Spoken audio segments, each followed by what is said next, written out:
البتہ یہ ہے کہ وہ بندہ جس نے جان بوجھ کر توڑا تھا، جو جان بوجھ کر اس نے جو ہے توڑا تھا، تو وہ 2 مہینے کے روزے متبادل رکھنا پڑے گا. اگر وہ 2 مہینے نہیں رکھ سکتا تو اس صورت میں شرعی پہ دوسری اجازت یہ ہے کہ وہ پھر 60 مسکینوں کو 2 وقت کا کھانا کھلائے گا.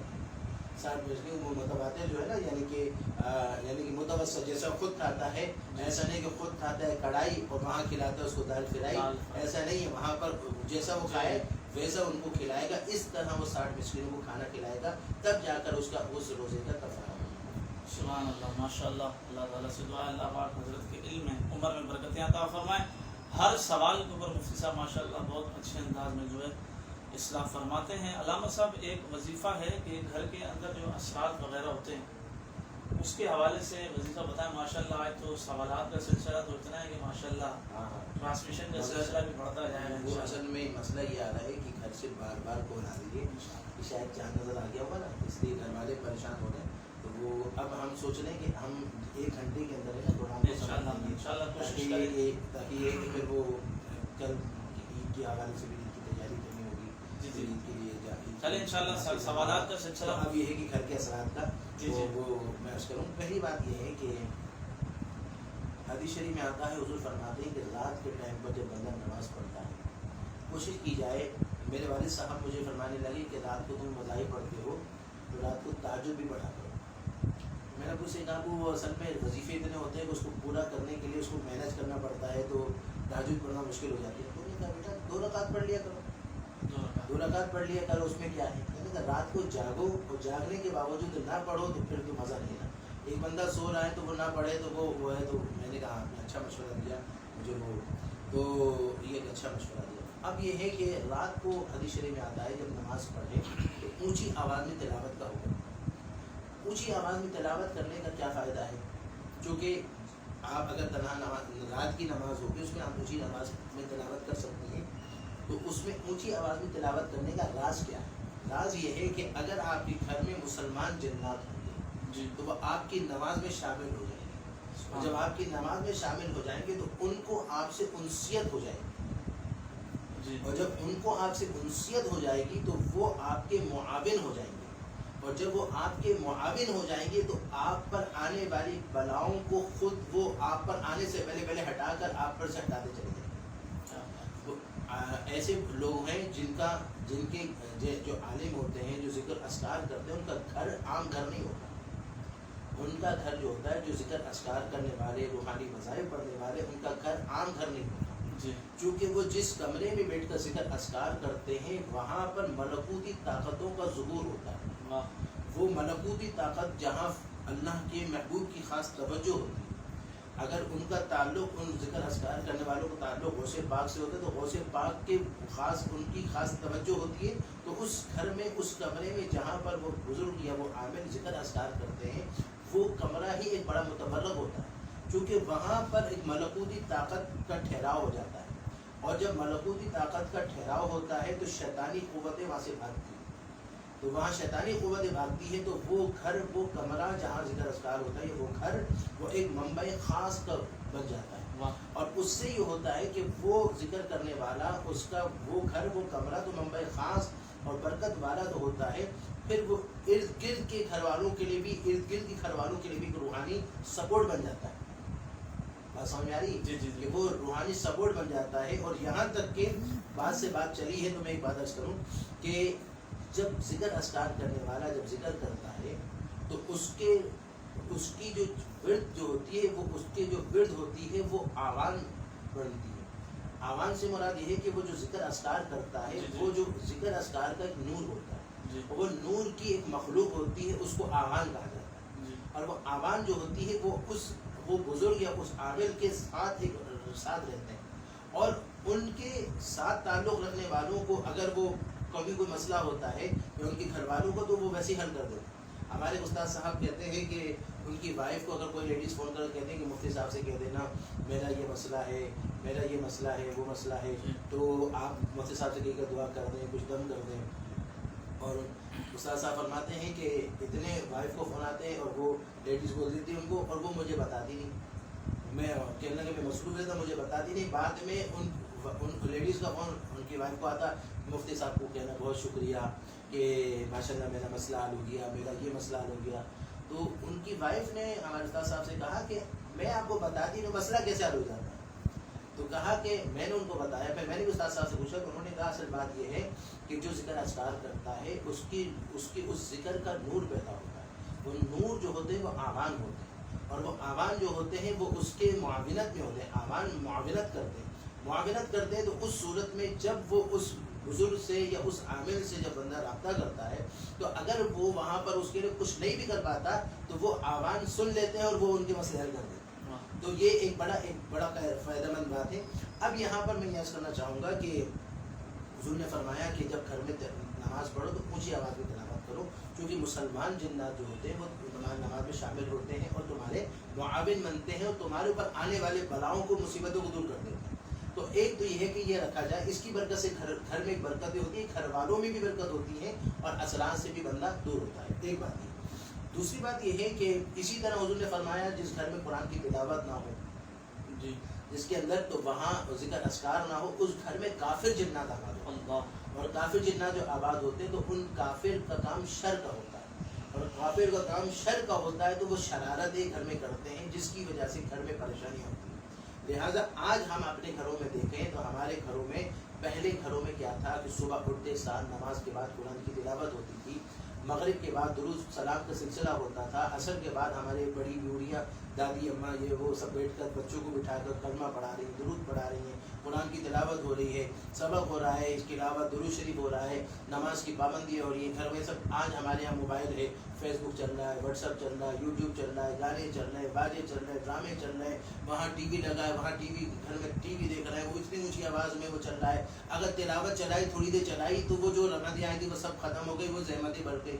اسی وجہ سے گھروں میں لڑائیاں، میاں بیویوں میں نا اتفاقیاں، ساس بہوں میں لڑائیاں، پھر وہ پڑوسوں میں لڑائیاں. کیوں کہ وہ برکتیں نہیں ہیں، عجیب عجیب حرکتیں ہیں. لہٰذا کوشش یہ کی جائے کہ بندہ جتنا ہو سکے ان خرافات سے اپنے آپ کو بچائے، اور جتنا ہو سکے گھر میں تلاوت کی جو رکھے، درود شریف کی ذکر کی رکھے، عادت بنا دے گھر میں روزانہ بیٹھ کر درود شریف 10 منٹ 15 منٹ درود شریف پڑھنا ہے. روزانہ ایک عادت بنا دے کہ گھر میں بیوی بچے سب بیٹھ کر قرآن کی تلاوت کرے، 15 منٹ یہ رکھے. گھر کے اندر زیادہ فلمیں، زیادہ ڈرامے، زیادہ گانے، ان سب کو بچائے تاکہ گھر میں رحمتیں آئیں. یہ ایک میرا مشورہ ہے. تیسری بات یہ ہے کہ ایک وظیفہ ہے کہ اگر گھر میں جنات کے اثرات ہو، جادو کے اثرات ہو، جب یہ ہوتے ہیں تو گھروں میں بیزارگی ہوتی ہے، خالی پن ہوتا ہے، دباؤ رہتا ہے، اور سر میں بعض لوگوں کے گھروں میں درد ہوتا ہے، کسی کی کمر میں درد ہوتا ہے، کسی کے وہ ہوتا ہے، کوئی باہر نکلتا ہے تو کہتے ہیں سکون میں خراب ہو، طبیعت خراب ہو جاتی ہے. تو یہ مختلف وجہ سے ہوتی ہے. بعض دفعہ گھر میں جنات بھیجے جاتے ہیں، بعض دفعہ جادو کیا جاتا ہے، بعض دفعہ یہ ہوتا ہے کہ کیا کہتے ہیں کوئی وہاں سے گزر رہا ہو تو وہ وہاں کا ٹھہر جائے، بعض دفعہ وہ ٹھہرے وہ چلے گئے، ایک آدھ دن ٹھہرے پہ چلے گئے، بعض دفعہ یہ کہ ٹھہر گئے بسیرا بنا دیا، بعض دفعہ کسی نے بھیجا. بہت ساری صورتیں ہوتی ہیں. تو اب ان ساری صورتوں کا ایک طریقہ یہ ہوتا ہے کہ آخری رکوع ہے سورہ بقرہ کا. سورہ بقرہ کے آخری رکوع للہ ما فی السماوات و ما فی الارض، یہ پورا رکوع ہر کمرے کے بیچ میں کھڑے ہو کر پڑھے. اس طرح پڑھے کہ پڑھنے کے بعد وہیں سے چاروں کونوں پر ٹوٹے، یعنی کہ بیچ میں کمرے کے بیچ میں کھڑے ہو کر پڑھے، اور پھر ایک کونے پر، پھر دوسرے کونے پر، پھر پیچھے کونے پر، یہاں پر، پھر جہاں وہ کھڑا وہاں ٹوٹے.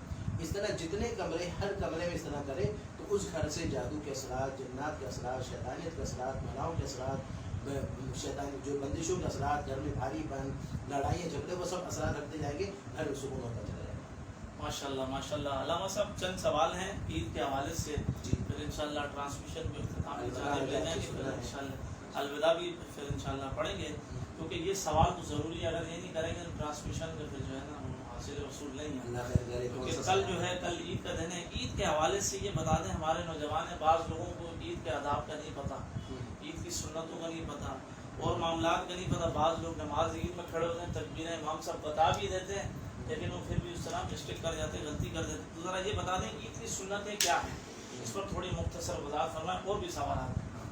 پہلی بات یہ ہے کہ عید کی سنت یہ ہے کہ غسل کرنا، یہ تو سب کو پتہ ہے جی. اچھا، اسی طرح ناخن کاٹا جائے، خوشبو لگائی جائے، اور اس طرح جو ہے تیار ہو جائے. حضور علیہ السلام کی سنت یہ تھی کہ آپ علیہ السلام عید کے دن، عید کی نماز کے لیے جانے سے پہلے کھجور کا نام، کھجور تناول فرماتے تھے، اور کیا کہتے ہیں بقرہ عید میں جاتے وقت آپ کھجور تناول نہیں فرماتے، یعنی کچھ نہیں کھاتے تھے. تو ایک سننے دے کہ کوئی میٹھی چیز کھجور ہو تو طاقت میں 3-5 سال کچھ کھا کر جائیں. اور یہ ہے کہ جب جائے تو تکبیر جو ہے وہ تکبیر تشریق اس کو پڑھتے ہوئے جائیں اور آہستہ آہستہ پڑھیں، اور جاتے وقت جو ہے وہ عید کی نماز سے پہلے فطرہ ادا کریں. جی. اور فطرہ ادا کرنا تو واجب ہے.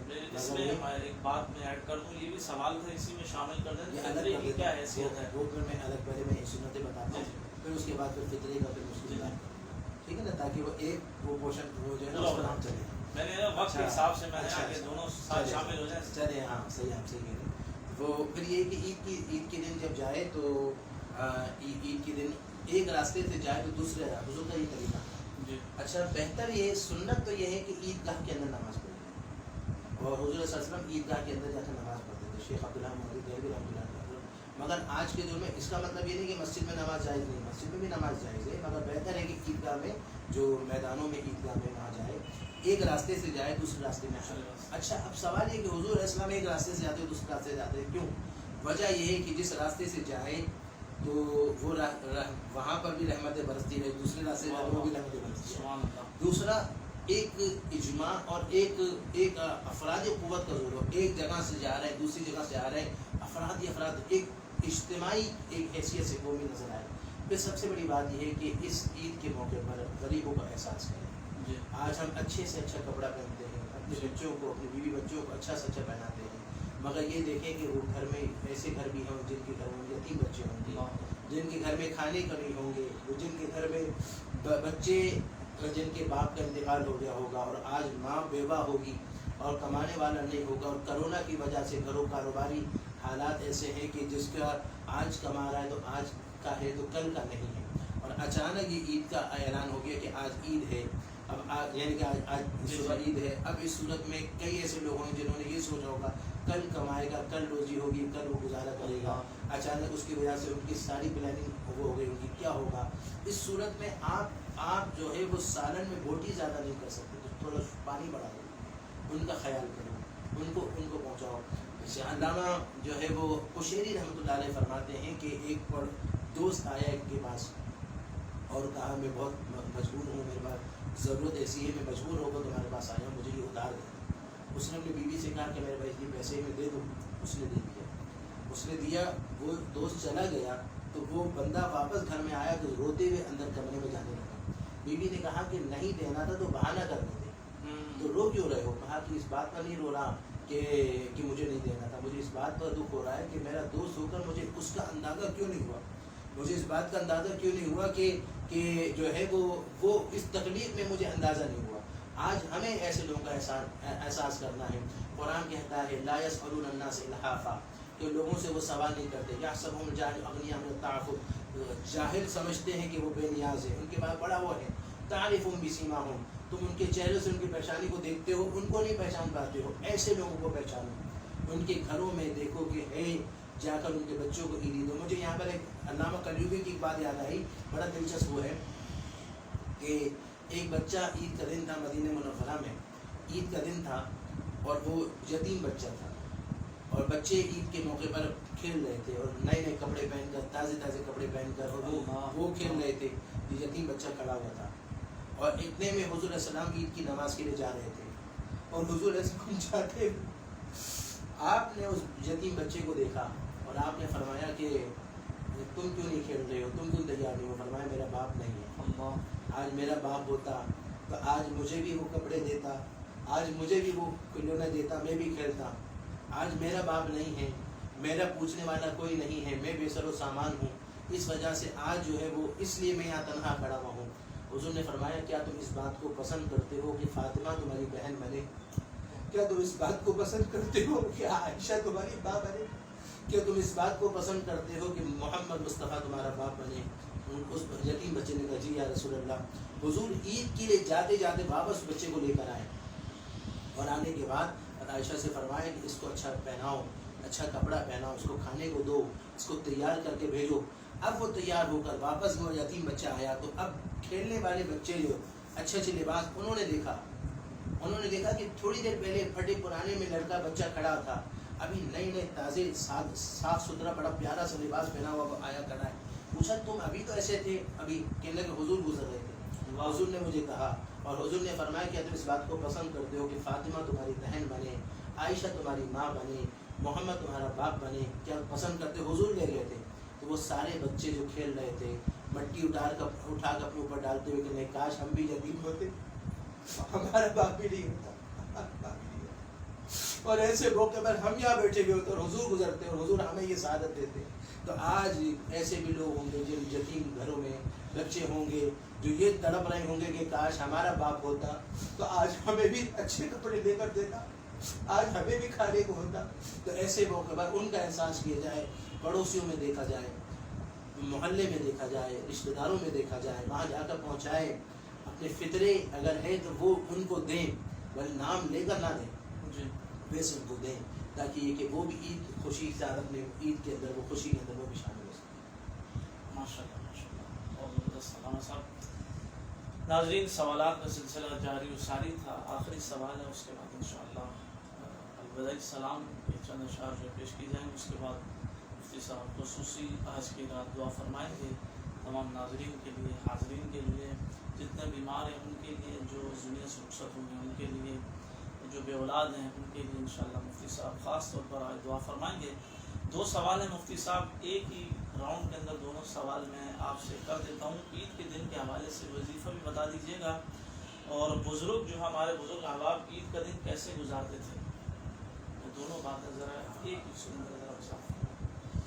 اصل میں بات یہ ہے کہ اگر پوچھا جائے کہ عید کیا ہے تو سب سے بڑی عید تو حضور کی آمد ہے. بے شک حضور کی آمد سے بڑھ کر وہ جو نہ تھے تو کچھ نہ تھا, وہ جو نہ ہو کچھ نہ ہو, وہ جان ہے جہان کی, جان ہے تو جہان. عید ملی ہے تو انہیں کی صدقے, انہیں کی برکت سے ملی ہے. تو سب سے بڑی تو عید انہیں کی آمد کی ہے. اور دوسری بات یہ ہے کہ پوچھا گیا کہ عید کیا ہے, تو کہا, بزرگوں نے فرمایا کہ جس دن آپ کا گناہوں سے پاک دن گزر جائے وہ دن آپ کا عید ہے. اب بندہ اپنا احتساب کرے کہ اس کا کوئی زندگی کا ایک دن بھی ایسا گزرا ہے عید کا دن ہی نہ ہو تو اس کا گناہوں سے پاک, کچھ نہ کچھ غیبت کر لیتا ہے, کوئی نہ کوئی بدنگاہی کر لیتا ہے, کچھ نہ کچھ جھوٹ بول دیتا ہے, کچھ نہ کچھ تنزیہ بول دیتا ہے, کچھ نہ کچھ وہ کر دیتا ہے. تو ایسی صورت میں وہ دیکھیں کہ وہ کہ عید کیسے گزارنی چاہیے. ایک بات تو یہ ہے. دوسری بات یہ ہے کہ حضرت عمر فاروق رضی اللہ تعالیٰ عنہ عید کے دن زار و قطار ہو رہے تھے. آپ نے فرمایا کہ حاضر عید و حاضر یوم الوعید, یہ عید کا دن بھی ہے اور وعید کا دن بھی ہے. فرمایا کسی نے کہا حضرت یہ اور زار و قطار رو رہے ہیں, زار و قطار رو رہے ہیں, اور آپ کہہ رہے ہیں ہاذا یوم العید, یہ عید کا دن ہے, وہذا یوم الوعید, یہ وعید کا دن بھی ہے. کسی نے کہا حضرت یہ کیا؟ فرمایا کہ جس کے مقبول ہو گئے روزے, عبادتیں مقبول ہو گئے, اس کے لیے تو عید کا دن ہے. جن کے نہیں ہوئے اس کے لیے تو یوم الوعید ہے. فرمایا انا لا ادری امن المقبولین امن او من المطرودین, میں نہیں جانتا کہ میں مقبولوں میں سے ہوں یا مردودوں میں سے ہوں. فاروق اعظم جن کا یہ مقام کہ جن کے سائے سے آپ فرماتے ہیں کہ حضور نے فرمایا کہ یفر علی ظل عمر, کہ ان الشیطان یفر علی ظل عمر, کہ شیطان عمر کے سائے سے بھاگتا ہے. وہ شخصیت کہہ رہے ہیں کہ یہ عید کا دن ہو سکتا ہے, یہ وعید کا دن ہو سکتا ہے. آج ہم اپنا وہ کریں کہ ہم کتنا عید کے حوالے سے ہم کس لیول پر ہیں, اور آج یہ کر کے اپنے رب کے بارگاہ میں گر گرائے, معافیا مانگیں, خوشی کا اظہار کریں, مگر یہ کہ رب سے ایک امید کے ساتھ خوف بھی رکھیں.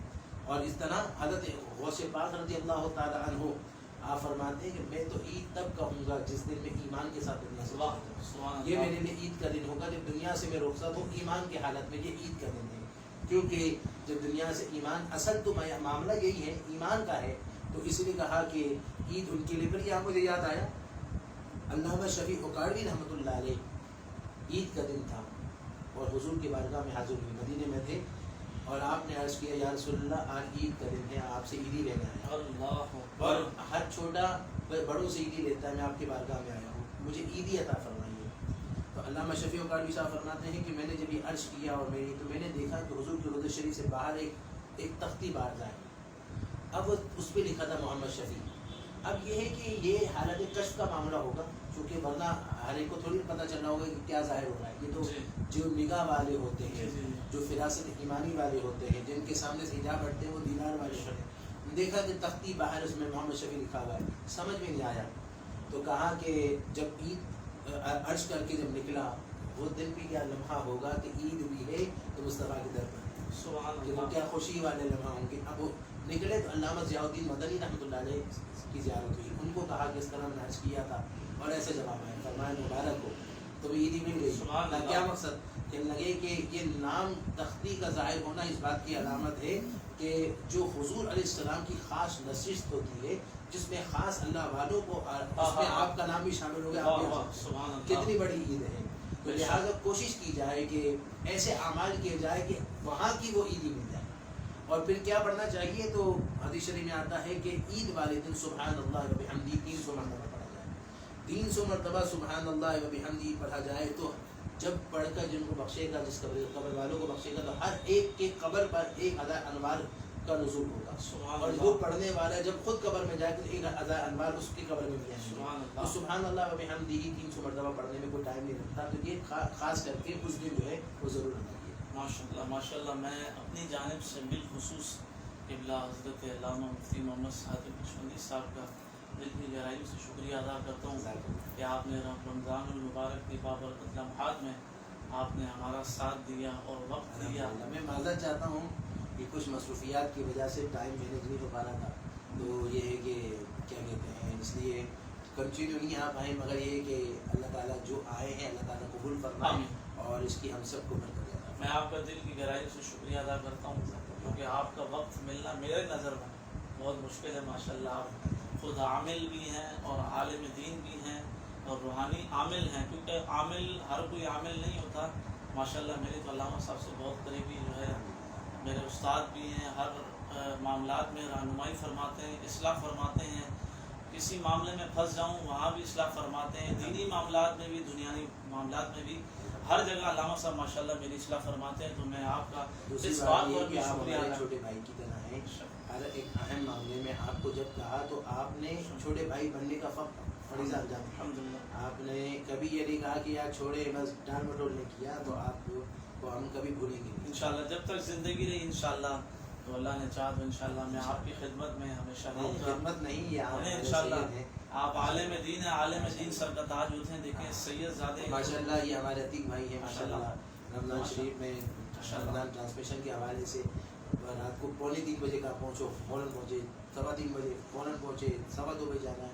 اب تک اس دن 27 کو پروگرام تھا میٹرو ون میں, تو 10 بجے کہا کہ 10:15 بجے جانا ہے, یا میرے خیال سے 9:55 میں کہا کہ 20 منٹ میں جانا ہے, فوراً پہنچے. یعنی ماشاءاللہ اسلامی ایمانی جذبہ ہے, دین کی خدمت کرنے کا جذبہ. اللہ تعالیٰ اور ان کو ترقی عطا فرمائے اور ذوق میں اضافہ فرمائے, اور ان کو بھی حضور علیہ السلام کی خاص نگاہ کرم عطا فرمائے. آمین آمین. میں آپ کا بہت شکریہ ادا کرتا ہوں کہ آپ نے قیمتی وقت عنایت کیا, کیونکہ ماشاءاللہ میرے کو آپ کے حوالے سے مصروفیات کا پتہ ہے.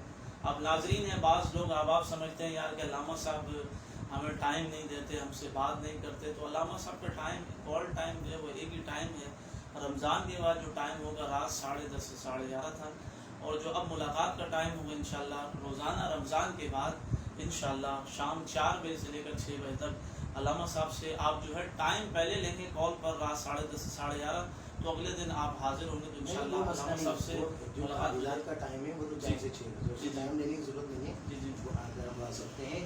کال ٹائم اصل میں بے وقت کوئی کال کرتا ہے تو میں اپنے معاملات کو اٹھا نہیں پاتا. اس کے لیے میں نے اصول بنایا 10:30 سے 11:30. کوئی پوچھنا چاہے مسئلہ, جی میں علامہ صاحب اس لیے حالات کے حوالے سے بعض لوگ اعتراض بھی کر دیتے ہیں نا کہ جی علامہ صاحب کال نہیں اٹھاتے. یہ بہت سارے کو شکایت ہے. جی میں شکایت دور کرنے کے لیے میں اونیر آپ کو لائیو بتا رہا ہوں کہ علامہ صاحب وظائف کے حوالے سے یہ روحانی عامل ہیں. عالم ہونا اور بات ہے. دیکھیں عالم کا کام ہوتا ہے کہ پڑھ کر جو ہے بیان کرنا, عامل کا کام ہوتا ہے اپنی حفاظت کرنا, گھر کی حفاظت کرنا, آنے والے مریضوں کو دیکھنا, سارے معاملات کو دیکھنا. اس لیے وظائف میں زیادہ تر وہ رات کو جو ہے وظائف میں رہتے ہیں اور دن میں بھی اکثر وہ وظائف میں رہتے ہیں. تو اس لیے اگر کسی کے ذہن میں کوئی بات ہو علامہ صاحب کال نہیں اٹھاتے تو میں نے آپ کو جو ہے وضاحت اس کی کر دی ہے. تو انشاءاللہ پھر زندگی رہی اسی طرح آپ کی خدمت میں نیکسٹ رمضان سے قبل بھی انشاءاللہ رمضان کے بعد جو علامہ صاحب سے مشاورت ہوگی ٹرانسمیشن کے حوالے سے, پروگرام کے حوالے سے, وہ انشاءاللہ مفتی محمد صادق نقشبندی صاحب کے پیش پر اس کو پوسٹ کو چلا دیا جائے گا، اور پھر انشاءاللہ جن کے جو شرعی سوالات ہوں وہ آپ سوالات رمضان کے بعد بھی کر سکتے ہیں، تو انشاءاللہ ہم آپ کو کمنٹس کے ذریعے اس کا سوال مفتی صاحب سے اس کا جواب حاصل کر کے آپ کی خدمت میں پیش کر دیں گے انشاءاللہ۔ آپ کا میزبان سید قاسم شاہ بخاری آپ کی خدمت میں حاضر تھا۔ مفتی صاحب نے ماشاءاللہ بہت جو ہے وقت قیمتی عنایت فرمایا، میں شکریہ ادا کرتا ہوں۔ آئیے میں آخر میں انشاءاللہ الوداعیہ سلام پیش کرتے ہیں، اور انشاءاللہ اس کے بعد خصوصی دعا حضرت علامہ مفتی محمد صادق نقشبندی صاحب دعا فرمائیں گے تمام مرحومین کے لیے، تمام بیماروں کے لیے، جو بے اولاد ہیں، بے اولادوں کے لیے، بے روزگار جو احباب ہیں ان کے لیے، اور جن کی جو پریشانی انشاءاللہ سب کے لیے جو ہے دعا فرمائیں گے انشاءاللہ۔ درود پاک پڑھیں، اللہم صلی علی سیدنا مولانا محمد مبارک وسلم۔ قلب عاشق ہے جب پارا پارا،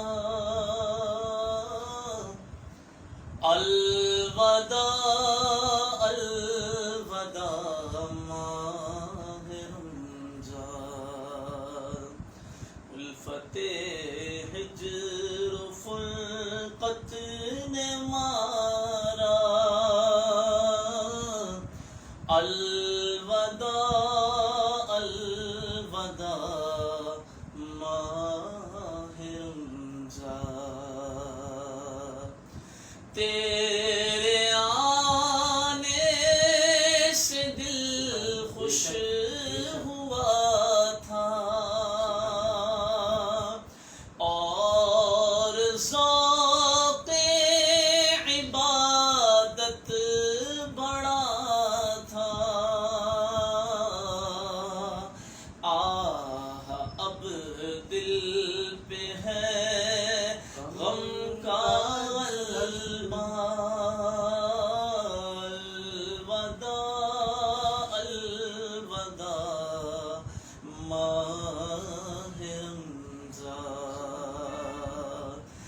مسجدوں میں بہار آ گئی تھی، جھوک در جھوک آتے نمازی، ہو گیا کم نمازوں کا جذبہ،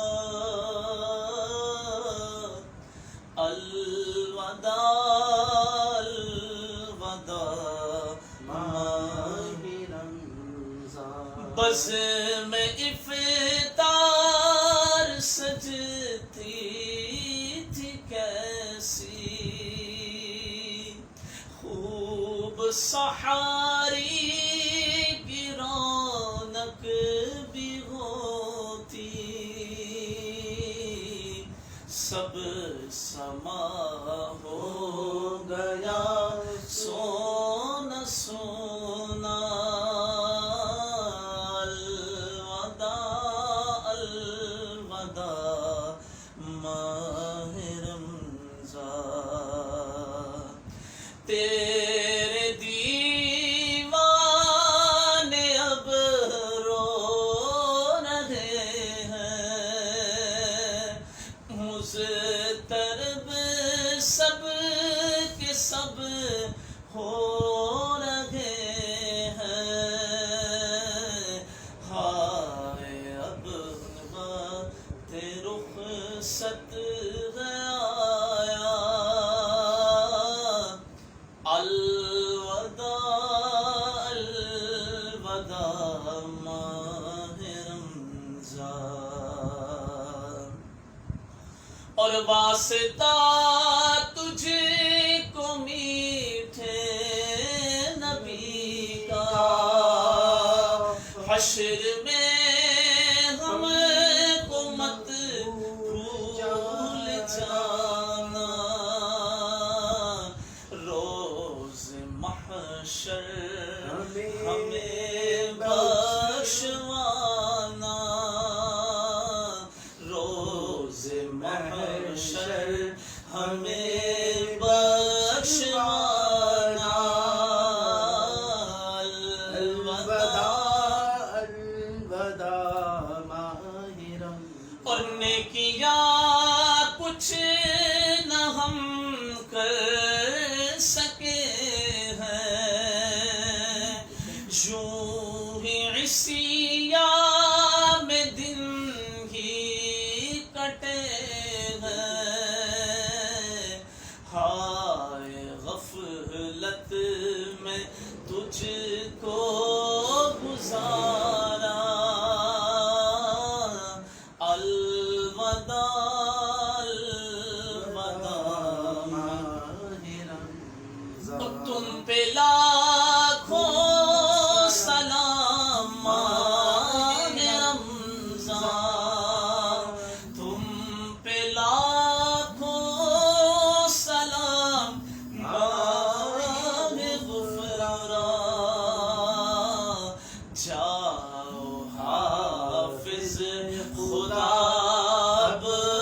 الوداع الوداع اور سال آئل دشائے حرم تم کرنا عطار پر یہ کرم تم سال آئل دشائے حرم تم کرنا ہم پہ بھی یہ بھی کرم تم مدینے میں رمضان دکھانا الوداع الوداع ماہ رمضان قلب عاشق گئے اب پارا الوداع الوداع ماہ رمضان.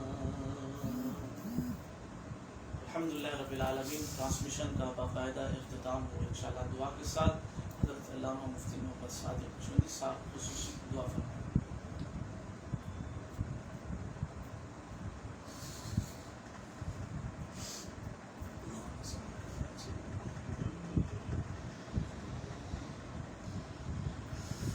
للنبي الأمي الطاهر المطهر وعلى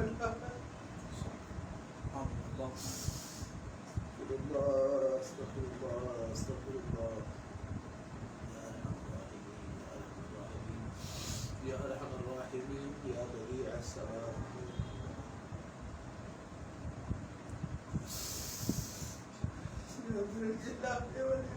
اللہ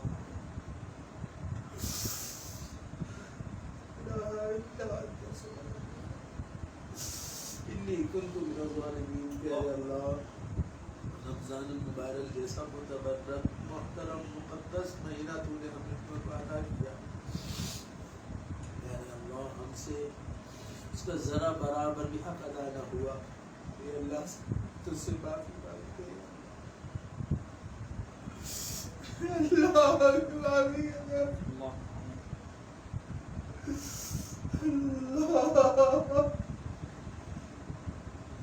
رمضان المبارک میں ہم سے جو غفلتیں ہوئی ہیں پیارے اللہ سب کی معافی عطا فرما. پیارے اللہ ہمیں معافی عطا فرما. پیارے اللہ ہمیں معافی عطا فرما. رمضان المبارک میں جو تو نے خاص لوگوں پر جو خاص کرم کیا ان خاص لوگوں کے خاص کرم نوازی کے صدقے اللہ ہمیں بغیر مستحق کے ہماری بخشش فرما. بغیر مستحق کے ہماری بخشش فرما. ہم حق نہیں رکھتے مگر اللہ ہماری بخشش ہماری بخشش فرما. ہماری بخشش فرما. ہماری بخشش فرما.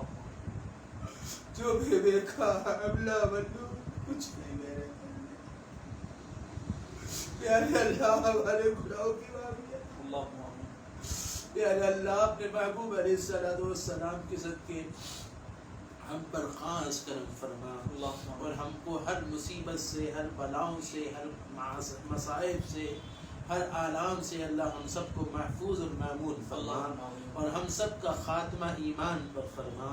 یا اللہ ہم سب کا خاتمہ ایمان پر فرما. ہم سب کا خاتمہ ایمان پر فرما اور یا اللہ زندگی عزت والی عطا فرما. موت ایمان والی عطا فرما. یا اللہ تیرے علاوہ کسی کا محتاج نہ بنا. یا اللہ رزق میں جس کی بھی رزق میں بندشیں ہوں ان کی بندشوں کو ختم کر کے غیب سے روزی عطا فرما. یا اللہ جو بیمار ہیں تمام بیماروں کو شفا عطا فرما. پیارے اللہ جو بیمار ہیں تمام بیماروں کو شفا عطا فرما. میرے مرشد کمبر والے ہیں اللہ ان کو شفا عطا فرما. اللہ میرے مرشد سائی حسین شاہ کمبر والے ان کو سلامت فرما. ان کے نقش قدم پر چلنے کی توفیق عطا فرما. جو بھی اس پروگرام میں دعا میں شامل ہیں ان کی نیک حاجتیں اللہ پوری فرما.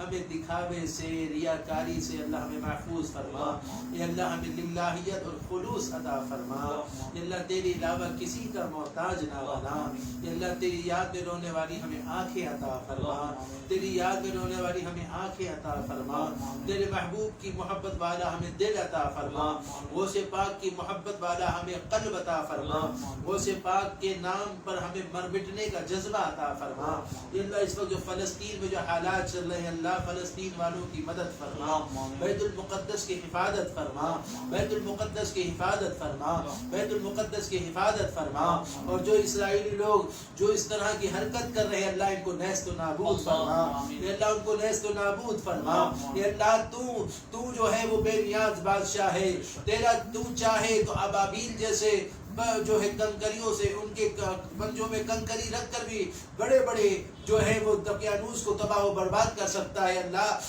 اسرائیلی لوگوں کو اللہ نیست و نابود فرما، اس حوالے سے اللہ ہمارے تمام مسلم ممالک کو اتفاق عطا فرما اور بھرپور حکمت کے ساتھ جذبے کے ساتھ اے اللہ اس کا منہ توڑ جواب دینے کی توفیق عطا فرما، اے اللہ ہمیں نہ نماز پڑھنے کا طریقہ آتا ہے نہ دعا مانگنے کا سلیقہ آتا ہے، ہمیں 5 وقت نماز با جماعت ادا کرنے کی توفیق عطا فرما، اے اللہ تجھ سے عیدی مانگتے ہیں کہ اللہ ہمارا خاتمہ ایمان پر فرما، خاتمہ ایمان پر فرما، اے اللہ اپنے محبوب علیہ السلام کا دیدار نصیب فرما، اے اللہ یہ عیدی مانگتے ہیں کہ حضور علیہ السلام کا بھی دیدار نصیب فرما، غوث پاک کا دیدار نصیب فرما، جو بھی دعائیں کے لیے دل میں تمنا لے کر جائز دعائیں لے کر بیٹھا ہے اللہ ان کی دعائیں قبول فرما، اے اللہ قاسم شاہ ماشاءاللہ بڑی ہمت والا ہے اللہ اس کے علم میں اس کی نعت خوانی والے جذبے میں اضافہ فرما، عتیق بڑی محنت کر رہا ہے اللہ اس کی محنت کو قبول فرما، ہم سب کو تیری یاد میں رونے والی آنکھیں اور تیرے محبوب کی جلوے والے دل ہمیں عطا فرما، صلی اللہ تعالی